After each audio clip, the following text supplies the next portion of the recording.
이사야 25장 6절에서 8절 말씀 통하여서 천국잔치라는 말씀을 듣도록 하겠습니다. 하나님께서 잔치를 여시는데 누가 그 잔치에, 천국잔치에 참여하는가 생각해 보면 좋겠습니다. 말씀을 듣도록 하겠습니다. 우리가 살고 있는 세상에는 하나님이 없다, 존재 자체를 부인하는 사람들이 많습니다. 그런가 하면 내가 고통스럽고 괴롭고 힘든 일을 당하면 곧바로 하나님께서 멀리 계신다, 나를 돌아보지 않은 까닭이다, 이렇게 생각하는 사람들도 많습니다. 이것은 다 하나님께서 어리석은 것이라고 하셨습니다. 정말 하나님이 존재하지 않는 걸까? 아닙니다. 정말 하나님께서 멀리 계시는 걸까? 아닙니다. 내가 살든지 말든지 내버려 두시는 것 아닙니다. 사람의 눈이 어두울 뿐입니다. 못 보는 거지요.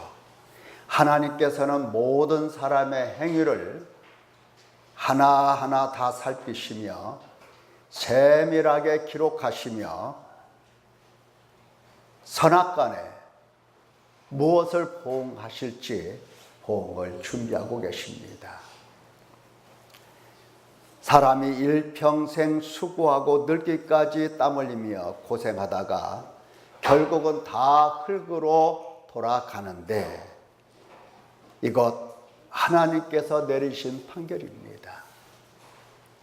만약에 하나님께서 사람을 아니 보시고 멀리 계신다고 한다면 흙으로 안 돌아가는 사람들도 있을지 모르겠습니다. 하나님께서 판결을 딱 내리시고 그냥 멀리 계세요. 돌아보지 않으세요. 그러면 그 중에 어느 누구는 흙으로 돌아가지 않을 사람도 있을지 모르겠습니다. 그럴 것 아닙니까? 내버려 두니까. 그런데 누구 한 사람 한 사람 예외가 없이 수고하고 평생을 수고하고 늙기까지 땀 흘리고 고생하고 고생하다가 결국은 흙으로 다 돌아갑니다. 이것이 하나님께서 가까이 계신 증거입니다.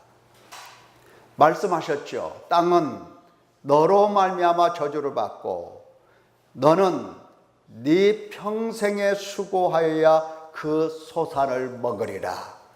땅이 내게 가시덤불과 엉겅퀴를 낼 것이라. 네가 먹을 것은 밭의 채소인즉 네가 흙으로 돌아갈 때까지 얼굴에 땀을 흘려야 먹을 것을 먹으리니 네가 그것에서 취함을 입었음이라.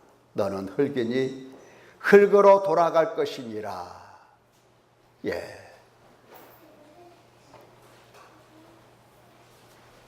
불순종한 인간에게 내린 하나님의 심판입니다. 하나님께서 내리신 심판이라고요. 자, 하나님이 멀리 계신다 할 것입니까? 아니면 하나님이 없다 하시겠습니까? 아니죠. 우리는 하나님의 명령을 따라서, 판결을 따라서 이렇게 살아가고 있습니다. 누가 이처럼 저처럼 머리에 흰머리가 나고 머리가 빠지고 얼굴에 주름 끼고 검버섯 피고 생각이나 했겠습니까? 그런데 하나님의 판결을 따라서 이처럼 사람이 고생하다가 늙고 병들고 결국은 땅으로, 흙으로 돌아가는 것입니다. 이것이 바로 하나님께서 가까이 계신 증거입니다. 하나님이 함께 계신 증거라고요. 네. 자, 범죄한 인간에게, 하나님을 거역한 인간에게 하나님이 내리신 이 판결을, 복음의 말씀은 무엇이라고 해석을 하는가 우리가 들어볼 필요가 있습니다. 선악을 알게 하는 나무의 열매를 따먹고 하나님을 거역한 그 아담에게는 하나님께서 너 흙이니 흙으로 돌아가라. 일평생 너 수고하고 땀 흘리고 고생할 거다. 하나님이 이렇게 판결을 내리셨는데 이 판결을 신약에서는 어떻게 해석을 하는가 하는 겁니다. 들어보십시다. 그러므로 한 사람으로 말미암아 죄가 세상에 들어오고 죄로 말미암아 사망이 들어왔나니 이와 같이 모든 사람이 죄를 지었으므로 사망이 모든 사람에게 이르렀느니라. 이렇게 해석을 합니다.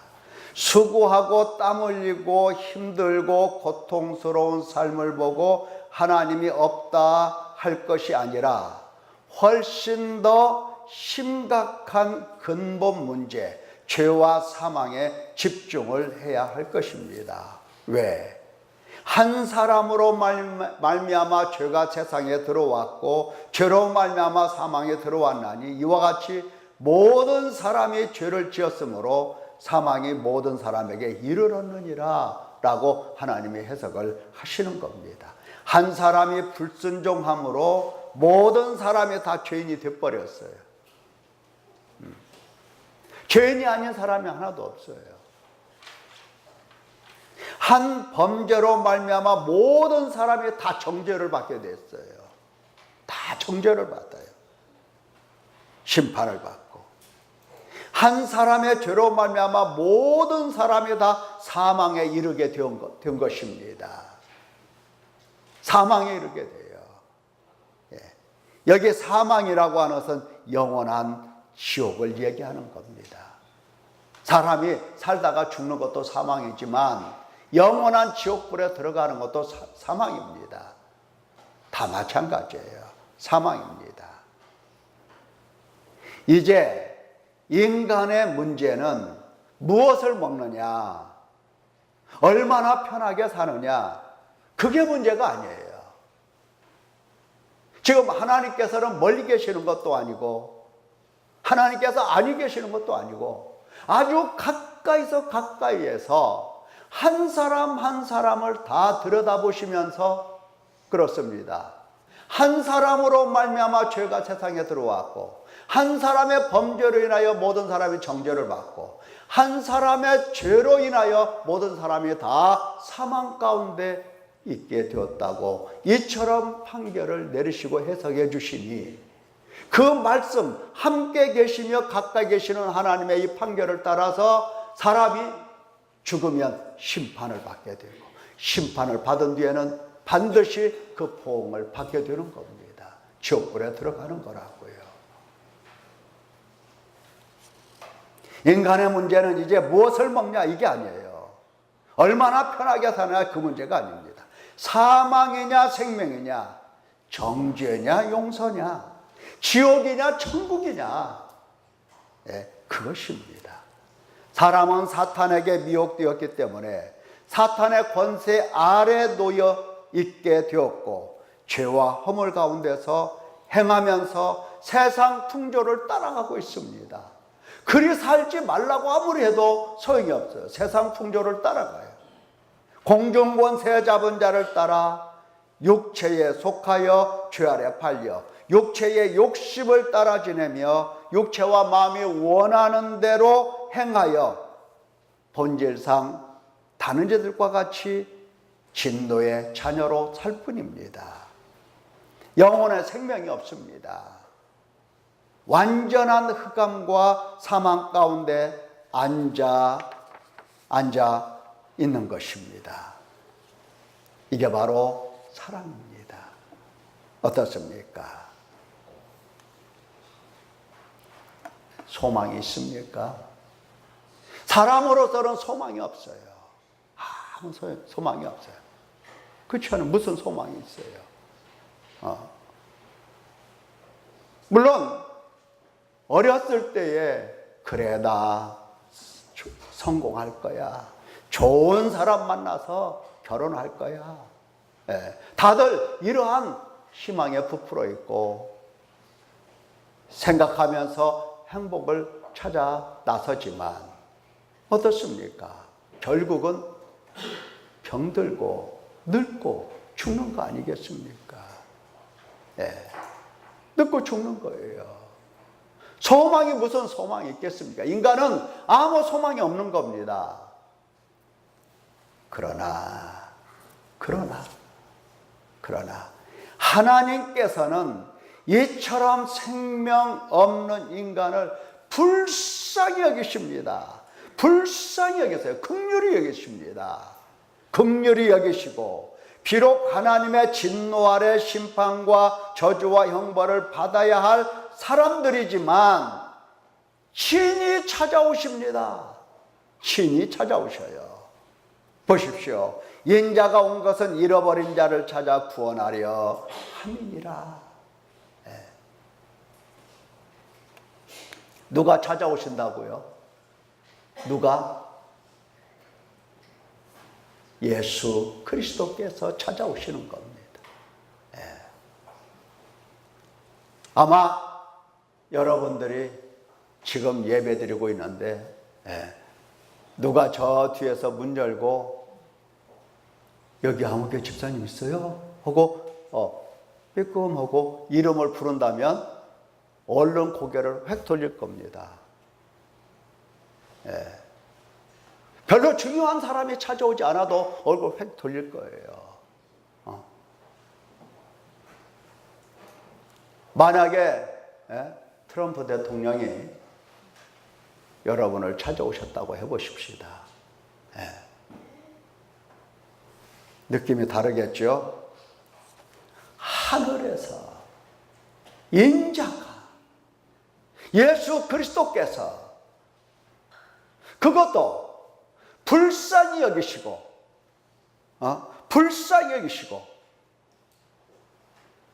당신 나라 백성으로 찾으시겠다고 찾아오신 예수님, 얼마나 관계가 없으면 느낌도 없겠습니다. 쳐다도 안 봐. 쳐다도 안 봐. 인자가 온 것은 잃어버린 자를 찾아 구원하려 함이니라 말씀하셔서도 예수님 안 봐. 얼마나 무시하고 얼마나 등한히 여기고 얼마나 값없이 여기는지.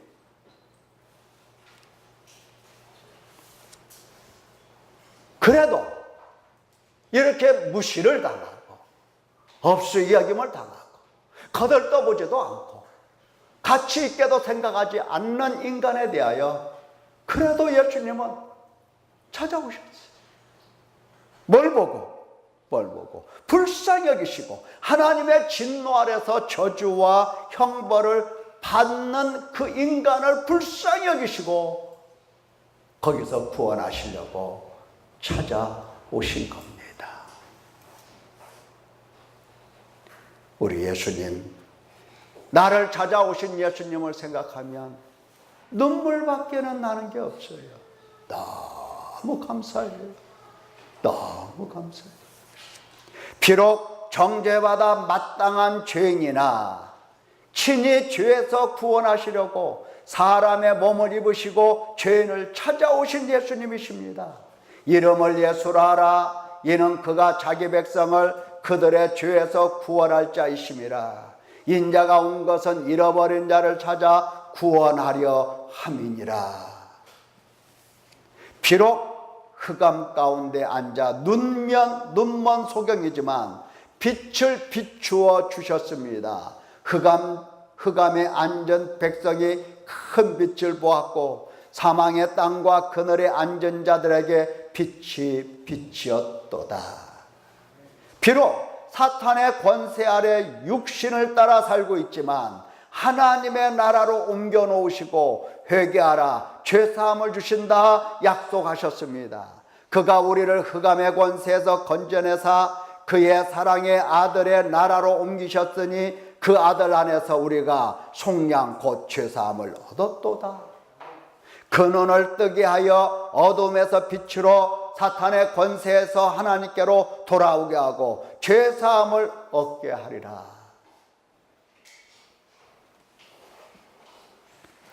하나님께서는 어떤 하나님이십니까? 어떤 하나님?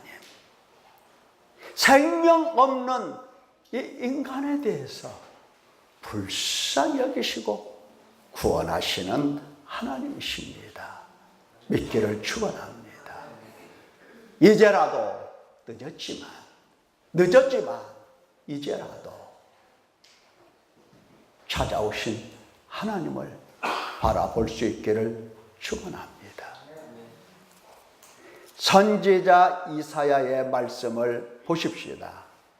25장 6절 8절인데 그는 하나님의 구원을 놀랍게 바라봅니다. 오늘 여러분들이 헌금을 드렸죠. 예수님의 구원이 내 일생 가장 큰 일이십니다.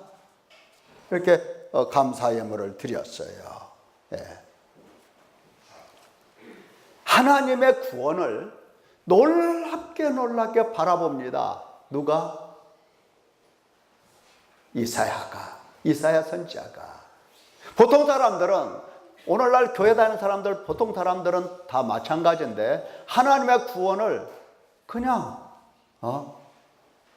등한히 여겨요. 관심이 없어요. 하나님의 구원이 관심이 없어요. 그런데 이사야 선지자는 그렇지가 않아요. 하나님의 구원을 큰 기사라고 보는 겁니다. 놀라운 일이라고 봐요. 놀라운 일. 이 놀라운 일이라 바라보면서 시온산의 연회, 곧 잔치 이야기를 열어갑니다. 하나님의 구원하시는 일을, 하나님의 구원하시는, 당신 백성 구원하시는 일을 이제 잔치라고 하는 이야기로서 풀어가고 있어요. 6절, 풍요로운 잔치죠. 6절, 만군의 여호와께서 이 산에서 만민을 위하여 기름진 것과 오래 저장하였던 포도주로 연회를 베푸시리니 곧 골수가 가득한 기름진 것과 오래 저장하였던 맑은 포도주로 하실 것이며 이랬어요. 뭐 옛날이나 지금이라 고기 맛은 같죠. 마블링이 사이사이 들어가야 그냥 부드럽게 씹히죠. 기름진 이 음식, 기름진 고기죠. 파걱살이 있는 그거 아닙니다. 입맛은 옛날이나 오늘이나 똑같아요. 포도주. 작년에 담은 포도주 아닙니다. 해가 묵어서 오래된 포도주.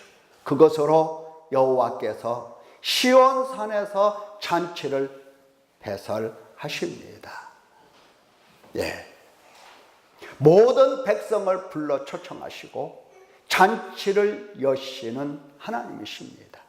우리가 일전에 말씀을 들었죠. 22장에서 예루살렘 주민이 자기들 스스로 자기를 위해서 잔치를 벌였다는 거 들었잖아요. 너희가 기뻐하며 즐거워하며 소를 죽이고 양을 잡아 고기를 먹고 포도주를 마시면서 내일 죽으리니 먹고 마시자 하는도다. 그러나 그 잔치는 소망이 없는 잔치였었죠. 만군의 여호와께서 친히 내 귀에 들려 이르시되 진실로 이 죄악은 너희가 죽기까지 용서하지 못하리라 하나님 말씀하셨어요. 똑같은 고기입니다. 똑같은 포도주예요. 그런데 스스로 버린 잔치가 아니라 이제 여호와께서 이 잔치를 배설을 하신 겁니다. 예, 여호와께서 잔치를 버려주셨어요. 만군의 여호와께서 시온산에서 친히 잔치를 여셨는데 하나님께서 여신 잔치와 사람이 연 잔치가 같지가 않습니다. 특징이 있어요. 특징. 하나님이 여신 잔치는 무슨 특징이 있는가? 예, 첫째 7절을 보면 이와 같습니다. 또 이 산에서 모든 민족의 얼굴을 가린 가리개와 열방 위에 덮인 가리개를 제하시며, 덮개나 가리개 똑같은 겁니다. 예. 그러니까 하나님께서 잔치를 베푸시는데 하나님이 베푸신 잔치는 그저 먹고 마시는 것으로 끝나는 게 아니고 먹고 마시는 것, 고기와 포도주는 그저 그냥 잔치라는 하나의 표이고, 이 잔치의 특징은 그렇습니다. 그 민족과 그 백성과 모든 열방 모든 사람들 얼굴에 덮인 덮개를 하나님이 제하시는 바로 잔치였습니다. 여러분 거울 보시죠? 거울 보시죠? 거울 보시잖아요.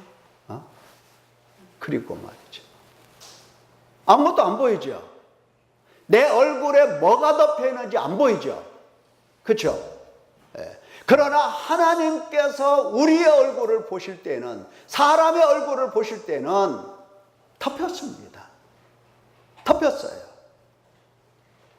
그래서 하나님께서는 얼굴에 덮여 있는 것을 벗겨내셔야 돼요. 제하셔야 돼요. 예. 얼굴에 덮여 있는 것을 얼굴에 덮여 있는 것을 이렇게 덮여 있는 것을 이렇게 치우시는 게 아닙니다. 그냥 말아서 그냥 삼켜버리는 거죠. 없애버리는 거. 제거하시는 겁니다. 초대받은 모든 사람들 얼굴에는 덮인 덮개가 덮여서 무엇인지 가려져 있습니다. 이 덮개가 무엇인가는 지금 설명을 안 하시죠. 예, 덮여 있어요. 가려져 있어요. 그 덮개를 하나님께서 다 제거하시고 없애버리십니다.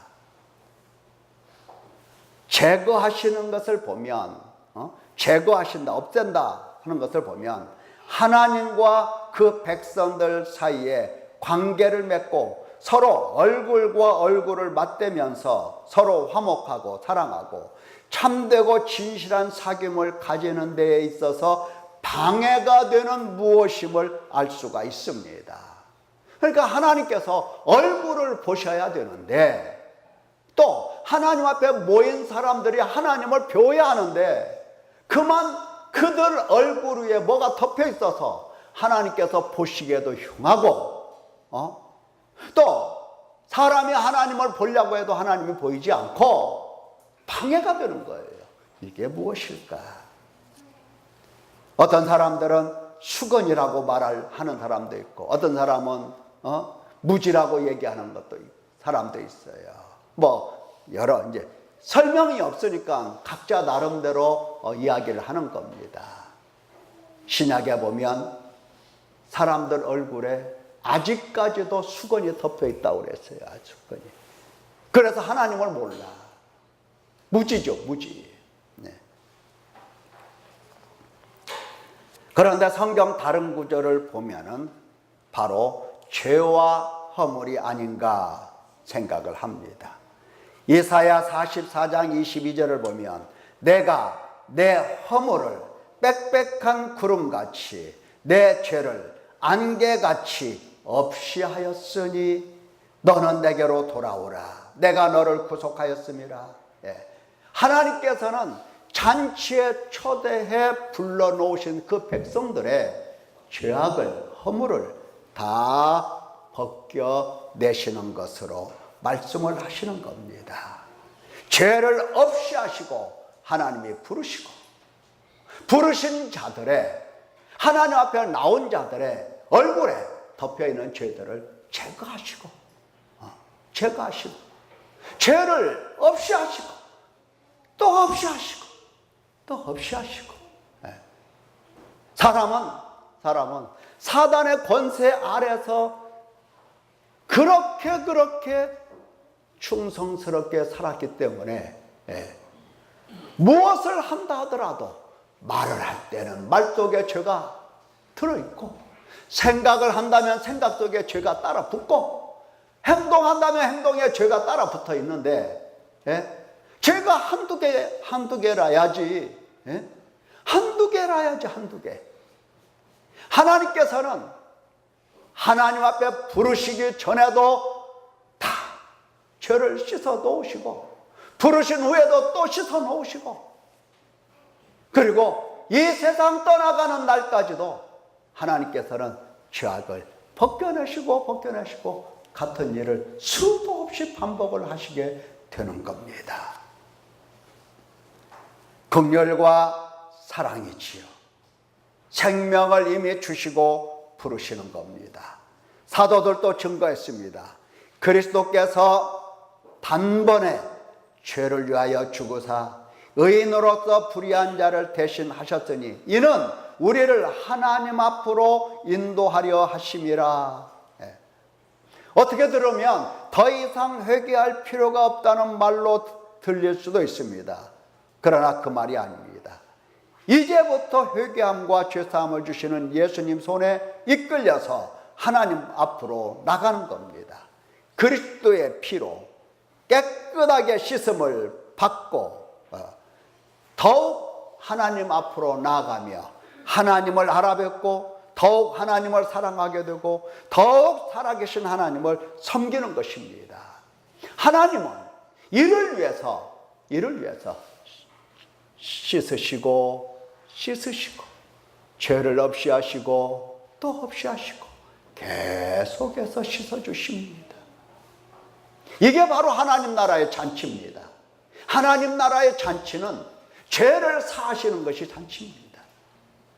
두 번째 잔치의 특징이 있는데 8절에 보니까 사망을 영원히 멸하실 것이라 말씀하셨습니다.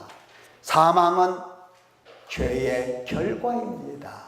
죄 따라서 사망이 오는 건데 죄를 제하신 하나님께서 이제 사망을 멸하십니다. 당연한 거죠. 사망에서 건져주시고 사망을 멸하시는 겁니다. 흑암과 사망의 그늘에서 인도하여 내시고 그들의 얽어맨 줄을 끊으셨도다. 예수님께서도 말씀하셨죠. 내가 진실로 너에게 이르노니 내 말을 듣고 또 나 보내신 이를 믿는 자는 영생을 얻었고 심판에 이르지 아니하나니 사망에서 생명으로 옮겼느니라. 그러나 하나님께서 사망에서 단순히 건져주실 뿐만 아니라 아예 사망을 멸하십니다. 이것이 하나님 나라 잔치라고요. 하나님께서 당신 백성 불러내셔서 당신 백성으로 삼으시고 그의 죄를 제거하셨다 하실 때에 그에게 사망이 접근하지 못하도록 사망 자체를 멸하십니다. 사망 자체를 멸하셔요. 사망으로 가고 싶지도 않겠지만 사망으로 갈 수도 없어요. 사망이 없기 때문에.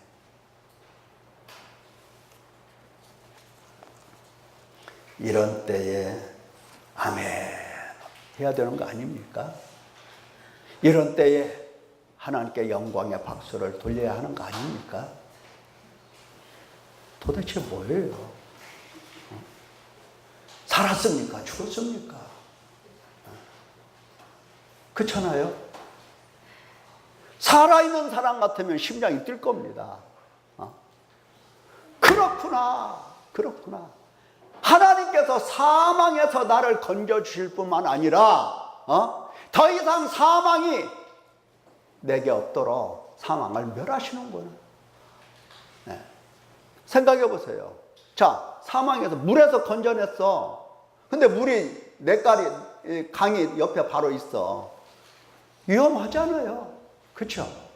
위험하잖아요. 물에서 건져냈어.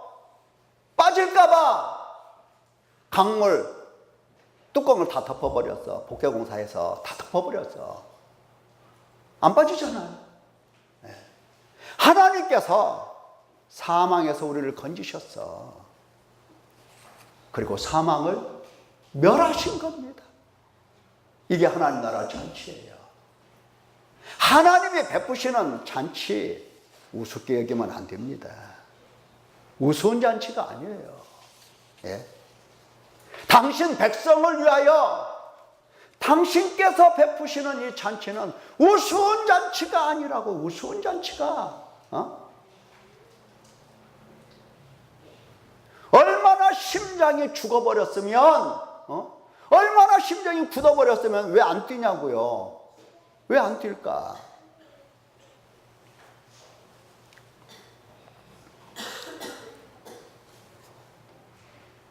이제는 우리 주 그리스도 예수의 나타나심으로 말미암아 나타났으니 그는 사망을 패하시고 복음으로서 생명과 썩지 아니할 것을 드러내신지라.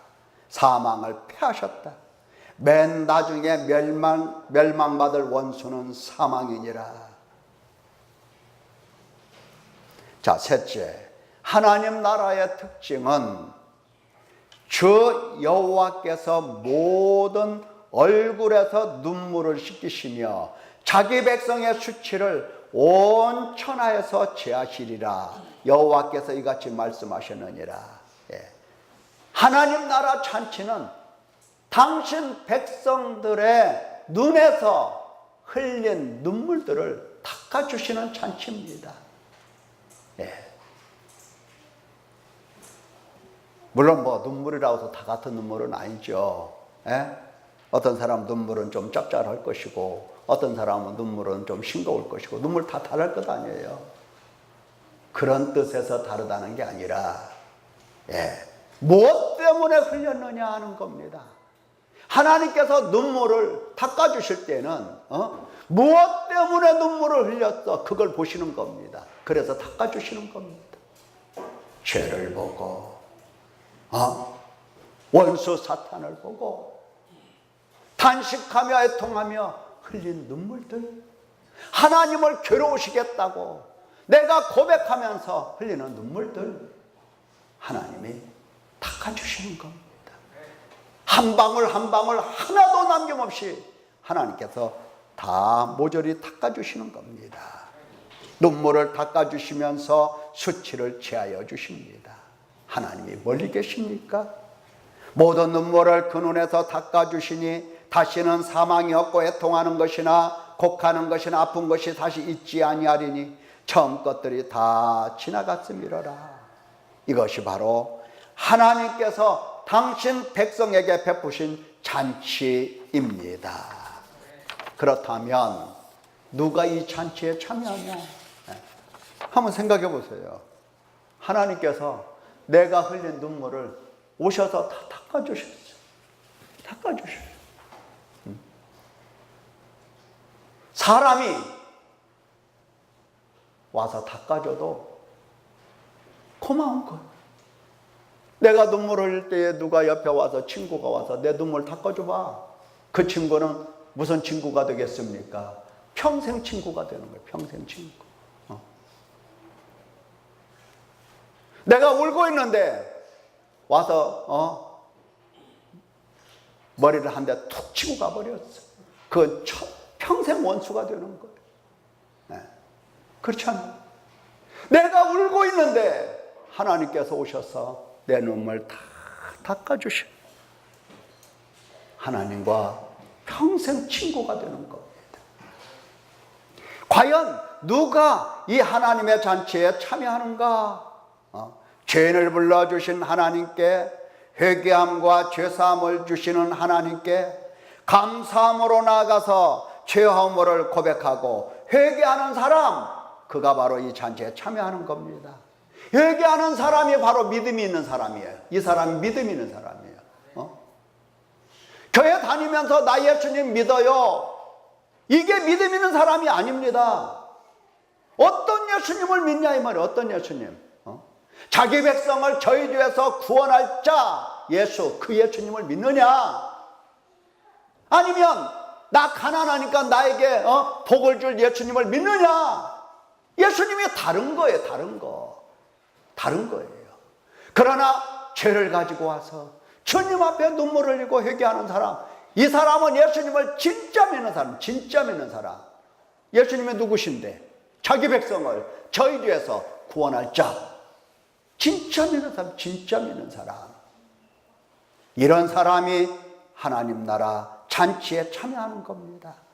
이처럼 회개함과 죄사함을 주시는 하나님께 죄와 허물을 가지고 하나님 앞에서 회개하는 사람이 잔치에 참여하는 겁니다. 잔치.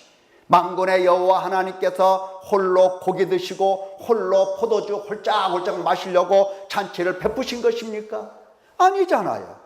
만군의 여호와 하나님께서 여시는 잔치는 죄를 사하시는 잔치, 사망을 멸하시는 잔치, 눈물을 닦아주시며 수치를 없애주시는 잔치, 이 잔치가 아닙니까? 때문에 죄가 없어요, 죄가 안 보여, 이런 사람들은 잔치에 참여하겠습니까? 못하겠습니까? 못하는 거예요. 못하는 거. 죄 용서 받았으니 회개할 것 없다. 예수님이 십자가에서 죽으시면서 내 죄를 다 씻어주셨는데 내가 무슨 회개할 것이 있냐? 이 사람 잔치 참여 못합니다. 거짓말하는 사람이에요. 잔치 사람 몰라요. 예수님께서 십자가에서 내 죄 때문에 못 박혀 죽으신 건 맞아요. 그 말 맞아요. 그 말. 근데 내 죄 때문에 십자가에서 죽으셨다면 그분의 그 고통과 아픔, 그분의 마음을 들여다보면서 더욱더 탄식하고 더욱더 회개에 힘써야 되는 것, 그게 맞는 겁니다. 그게 맞는 거예요. 회개할 것 없다, 한 번만 하면 한다, 이거 다 거짓말들이에요. 이런 사람들은 잔치에 참여할 수가 없습니다. 생각해 보세요. 허랑방탕, 탕자 아시죠? 아버지가 용서 안 해서 회개했습니까? 아니잖아요. 아버지는 애당초 정죄하고 고발하고 심판하고 아들을 감옥에 가두고 그럴 마음이 처음부터 없었어요. 처음부터 용서밖에 없었어요. 아니, 용서라는 이러한 생각조차도 없었어요. 왜요? 잃은 아들이었다는 겁니다. 잃어버린 아들이었어요. 잃어버린 아들이었어요. 처음부터 용서뿐이었어요. 늘 잃어버렸기 때문에 아들 생각하며 근심하고 괴로워했던 겁니다. 그런데 어느 날 보니까 저 멀리서 이 뺏상 마른 아들이 집을 찾아오는 겁니다. 저 멀리서 보니까 아버지가 그 아들을 보고 달려가서 목을 끌어안고 어떻게 합니까? 입을 맞추고 너무 좋아합니다. 여러분 생각해 보세요. 아버지가 막 멀리서 막 다른박질 해가지고 뭐 노인 양반이 다른박질하면 얼마나 잘합니까? 그냥 죽자 사자 막 달려와서 아들 모가지 막 끌어안고 그냥 입 맞추고 아들 생각에 무슨 생각이 있어? 우리 아버지가 나 뭐 했네? 용서했네. 생각할 것 아니에요. 아버지가 나를 받아줬네. 생각할 것 아니에요. 그러면 회개할 거 있어요, 없어요? 회개할 거 있어요, 없어요? 어떤 사람들은 아버지가 그러니 나 용서 받았네, 다 이제 아버지가 나를 받아줬네 하니까 회개할 것이 없다고 생각을 해요. 그런데 이 아들은 어땠습니까? 이 아들은 회개 안 해도 되네, 회개 할 것 없네 했습니까? 아버지, 내가 하늘과 아버지께 죄를 지었사오니 하면서 겸손하게 회개했습니다. 생각해 보세요. 성령 하나님께서 죄에 대해서 딱 한 번만 책망하시겠습니까? 그만큼 훌륭한 사람입니까? 그만큼 죄가 없는 사람이에요. 성령 하나님께서 죄에 대해서 책망하시는 분이십니다. 성령 하나님은. 그분이 일평생 딱 한 번만 책망을 하십니까? 그럽니까? 성령 하나님 그렇게 만났습니까? 사람은 완전하게 부패했습니다. 회개하고 또 회개해도 책망을 받고 또 책망을 받아도 또 책망을 받아야만 할 죄밖에 없는 것이 인간입니다. 왜? 완전하게 부패했기 때문에 그런 겁니다. 날마다 성령 하나님의 책망을 듣고 날마다 예수 그리스도의 회개함을 받고 날마다 하나님께 돌아와서 회개할 만큼 믿음이 있고 겸손한 자, 이런 사람들이 잔치에 참여할 수가 있는 겁니다. 제일 좋은 옷을 입혀라, 가락지를 끼워라, 신을 신겨라, 먹고 마시자, 내가 잃었다가 다시 얻었노라 하시는 하나님의 잔치에 참여할 수가 있는 겁니다. 교회 다니면서 하나님 잔치에 한 번도 참여하지 못하고 하나님 잔치, 하나님이 잔치 버렸어? 그것도 모르고 살면 되겠습니까? 그것도 모르고 살면 되겠냐? 적어도 하나님 백성이니 하나님 자녀니 하나님의 베푸신 잔치가 있다는 건 알아야 될 것 아니에요. 참여를 해야 될 것 아니에요. 잔치의 맛을 보아야 할 것 아니에요. 잔치에 참여하는 아름다운 성도 되시기를 예수님의 이름으로 축원합니다. 기도합니다.